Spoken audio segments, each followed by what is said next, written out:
ସାଙ୍ଗମାନେ ଆଜି ଆମେ ଆସିଛୁ ଯେଉଁ 2 ଦିନ ତଳେ ଜାଲ ବସେଇ ଦେଇକି ଯାଇଥିଲୁ ଚିଲିକାରେ ଜାଲ ଝାଡ଼ିବାକୁ। ତ ଜୟ ଜଗନ୍ନାଥ ସାଙ୍ଗମାନେ, ପୁଣି ଥରେ ଆପଣମାନଙ୍କୁ ଚିଲିକାରେ ମୁଁ ସ୍ୱାଗତ କରୁଛି।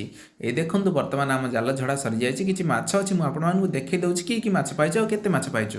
ଏଇ ଦେଖନ୍ତୁ, ଇଏ ହେଉଛି ଗୋଟେ ବାଲ୍ଟିରେ ଯେଉଁଟା ପାନୁ ମରଡ଼ା ଚୁଙ୍ଗୁଡ଼ି କିଛି ଅଛି। ଦେଖନ୍ତୁ, ଏଇ ଦେଖନ୍ତୁ, ଇଏ ହେଉଛି ଗୋଟେ ଗୋଲଦାଟେ, ଯାହାକି ଗୋଲଦାକୁ ଆପଣ ଗାଁରେ କ'ଣ କହୁଛନ୍ତି ନିଶ୍ଚୟ କହିବେ, କାହିଁକିନା ଆମର ୟାର କେଜି ଅଛି 300-400 ଟଙ୍କା ଲାଗେ। ଇଆଡ଼େ କେଜି ଅଛି ଆମର ସେଇ 350 ଯାଉଛୁ। ଇଏ ହେଉଛି ଗୋଟେ ବାଗଦା, ଆଉ ଇଏ ହେଉଛି ପଫର ପିସ୍, ଆଉ ଇଏ ହେଉଛି ଚୁନା ମାଛ, ଯାହାକୁ ଚୁନା ମାଛ ବୋଲି କହନ୍ତି, ଛୋଟ ଛୋଟ ମାଛକୁ। ଆଉ ସରଗରା, ପାତୁଆ, ପୋଲଗଣା, ଗୋଲରା, ବହୁତ ସାରା ମାଛ ଅଛି। ୟାର କେଜି ବାସ୍ 100 ଟଙ୍କାଠୁ ତଳକୁ ହିଁ ରୁହେ। ତ ଇଏ ହେଉଛି କିଛି ସିଙ୍ଗଡ଼ା ମାଛ। ଦେଖନ୍ତୁ, ଏଥିରେ ଗୋଟେ କବଳାଟେ ବି ଅଛି, ଛୋଟିଆ କବଳାଟେ, ଯାହାକି 200-250 ଟଙ୍କା ଲାଗେ କେଜି ଅଛି। ବଞ୍ଚିଛି ଏବେ ସୁଦ୍ଧା, ଟିକେ ଟିକେ ପାକ ପାକ ହେଉଛି। ତ ଏଭଳି ମାଛ ଭିଡ଼ିଓ ଦେଖିବା ଆମ ଚ୍ୟାନେଲକୁ ସବସ୍କ୍ରାଇବ୍ ଏବଂ ଲାଇକ୍